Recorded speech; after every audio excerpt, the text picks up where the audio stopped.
নিজৰ ঘৰ ভেটি পানীত তল যোৱাত পোহনীয়া জীৱ-জন্তুকে ধৰি ধান চাউল আদি বিভিন্ন খাদ্য সামগ্ৰীৰ বিস্তৰ ক্ষতি সাধন হোৱাত বৰ্ণাঢ্যৰ মাজত সৃষ্টি হৈছে হাহাকাৰ পৰিস্থিতিৰ।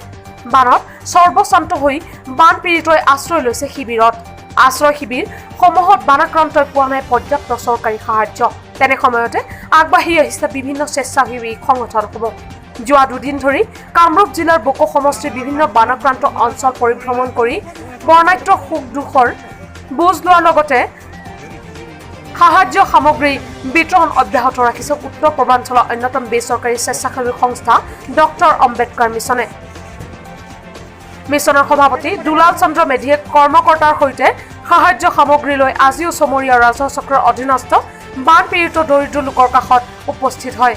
চমৰীয়া আঞ্চলিক মহাবিদ্যালয়ৰ আশ্ৰয় শিবিৰত উপস্থিত হৈ প্ৰথমে শিবিৰটোত থকা শিশুসকলৰ মাজত মিঠাই আৰু মাস্ক বিতৰণ কৰে। পিছত শিবিৰটোত আশ্ৰয় গ্ৰহণ কৰি থকা কাহিবাৰী অঞ্চলৰ প্ৰায় ১.৫ শতাধিক বান পীড়িত পৰিয়ালৰ জীৱন যাত্ৰাৰ বুজ লৈ মিছনৰ সভাপতি দুলাল চন্দ্ৰ মেধিয়ে শিবিৰবাসীক মাস্ক, চেনিটাইজাৰ, খাদ্য সামগ্ৰী টোপোলা আদি বিতৰণ কৰে।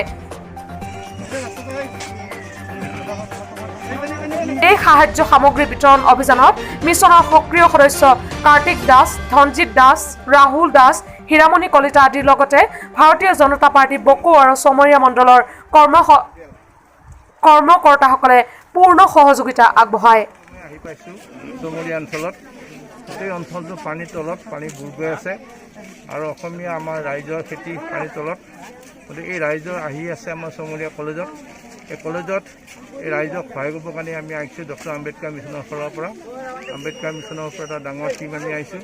তেওঁলোকক প্ৰথমতে আমি চেনিটাইজাৰ আৰু মাস্ক বিতৰণ কৰিছোঁ আৰু তেওঁলোকক কৰোণা ভাইৰাছৰ বিষয়ে আমি এৱাৰনেছ কৰিছোঁ। ইয়াৰ পিছত আমি তেওঁলোকৰ দুখ দুখৰ অধ্যয়ন কৰি লৈ আমি তেওঁলোকৰ খাদ্য সামগ্ৰী অলপ বিলাইছোঁ যথাসাধ্যে। আমি আশা ৰাখিছোঁ তেখেতসকলৰ ভৱিষ্যত ভাল হওক। পানী লাহে লাহে শুকাই আহিছে। আমি চৰকাৰক অনুৰোধ জনাইছোঁ, ৰাইজক অনুৰোধ জনাইছোঁ সকলোকে যে সকলো ৰাইজে আহক, এই দুখীয়া মানুহখিনিৰ কাষত থিয় হওক, কৃষি প্ৰধান মানুহখিনিক থিয় হওক আৰু তেওঁলোকৰ ভৱিষ্যতে জীয়াই থকাৰ কাৰণে প্ৰেৰণা যোগাওক। আমাৰ ডক্টৰ আম্বেদকাৰ মিছনে প্ৰত্যেক বছৰেই এনেকুৱা ধৰণৰ বান সাহায্য আমি দিওঁ। অসমৰ চুকে কোণে ৰাইজৰ ওচৰত থিয় হওঁ আৰু আম্বেদকাৰ মিছনৰ তৰফৰ পৰা আজি আমি আহি সঁচাকৈ সৌভাগ্যৱান বুলি ভাবিছোঁ আৰু আপোনালোকে আশীৰ্বাদ দিয়ক যাতে ভৱিষ্যতেও আমি গোটেই ৰাইজৰ মাজত এনেকৈ আমি খাদ্য সামগ্ৰী বা সহায় কৰিব পাৰোঁ।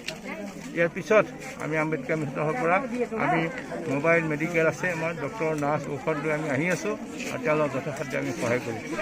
যোৱা ২০ বছৰে আমাৰ অসমৰ বিভিন্ন ধৰণৰ অঞ্চলত বানাক্ৰান্ত অঞ্চলত আমি এনেকুৱা ধৰণৰ সামগ্ৰী বিতৰণ কৰোঁ, মেডিকেল সুবিধা আমি আগবঢ়াওঁ। আমি পৰহিও নগৰপাৰা অঞ্চলৰ বাদলা পথাৰ অঞ্চলত আমি নাৱৰ মাজেৰে গৈ ৰাইজক সহায় কৰিছোঁ। মাথাউৰিৰ ওপৰত থকা সকলো ৰাইজ আমি এনেধৰণৰ খাদ্য সামগ্ৰী কৰিছোঁ। আজি সময়ত আহিছোঁ। আমাৰ এই অভিযান মানে আমাৰ অভিযান চলি থাকিব আৰু ৰাইজক সহযোগ কাৰণে সকলো ৰাইজক আমি আহ্বান জনাইছোঁ যাতে আমাৰ এই অভিযানত সফল হওক, সহায় কৰে। বিশেষকৈ সাংবাদিক বন্ধুসকলক ধন্যবাদ জনাইছোঁ যে আজি এই ৰাইজৰ যিটো ওচৰত আমি আহিছোঁ তেওঁলোকে আমাক প্ৰেৰণা যোগাইছে। ধন্যবাদ জনাইছোঁ। News desk report, news 31 Assam.